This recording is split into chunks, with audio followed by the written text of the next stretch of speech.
Finding out a spouse has been cheating on you is like a dagger to the heart, a flood of emotions that vacillate between sadness and anger.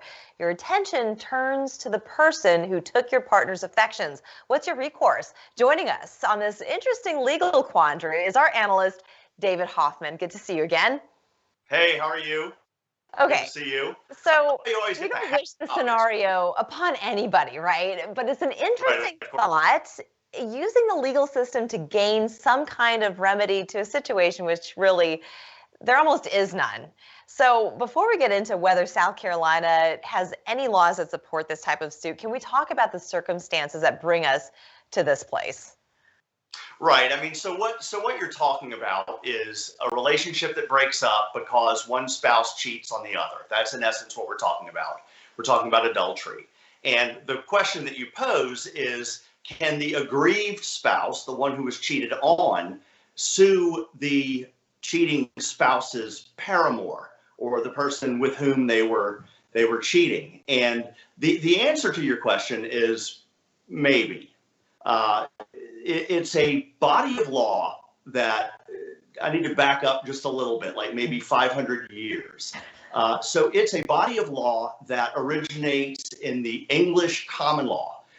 Now, what that means, you've got common law and you've got statutory law. So this is so old that it's when judges made the law and law kind of evolved. For example, trespassing used to be a person had to go on someone else's property, and now through the evolution of the common law, smoke particles can be trespassers. That's a weak example, but that's kind of the idea of what common law is. So to put this into perspective, you're talking about a criminal conversation, common law from the 17th century England. So this is 100 and so years before we became a nation. So that's the body of law that we're talking about. Goodness. Over the centuries, the law has been whittled down in most states. So South Carolina actually does not have this law. It's been changed by judicial opinions, if you will.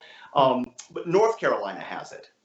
So I can go through that if you're interested. Yeah, definitely. Well, going back to the whole idea of common law, but basically it's the breaking up of a marriage. It's the marriage contract that has been somewhat destroyed by these actions. So is that right? Kind of where we're going with this? Right. Well, that's where the English common law started. Kind of where it started. Now, keep in mind, I mean, back in the day, I mean, spouses were considered property, in the unenlightened days. So, again, as it's evolved, North Carolina has kept it. South Carolina does not have it.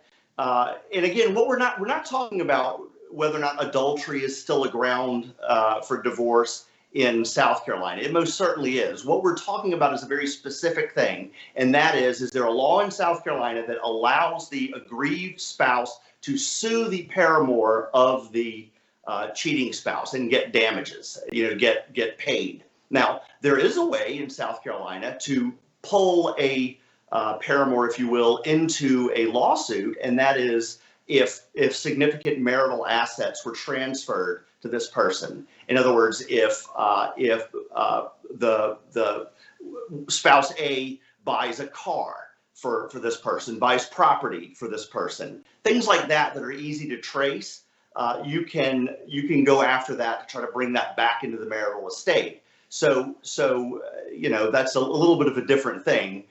Than what we're talking about here from 400 or 500 years ago. Right.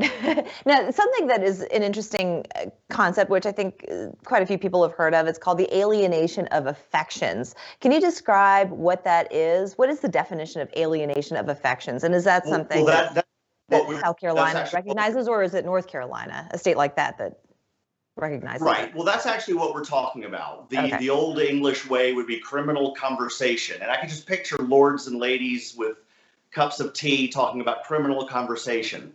That just seems very British to me. But alienation of affection is just that. And in North Carolina, for example, you would have to prove that there was genuine love and affection in the marriage, and that a person came along with malicious intent to destroy that love and affection, and that it happened in North Carolina. So the one way North Carolina, having a neighbor, really, and I think Idaho and Utah, I think there's only about 5 or 6 states that still recognize it.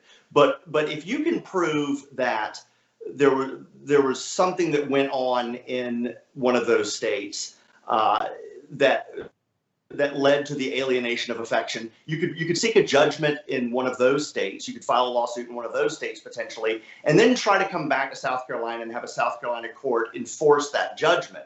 But that's about as close as we're going to get. Oh, that's interesting. Okay. Well, I do have some more questions. We do need to take a break here. So why don't we go warm up our crumpets, pour another cup of tea, and we'll be right back.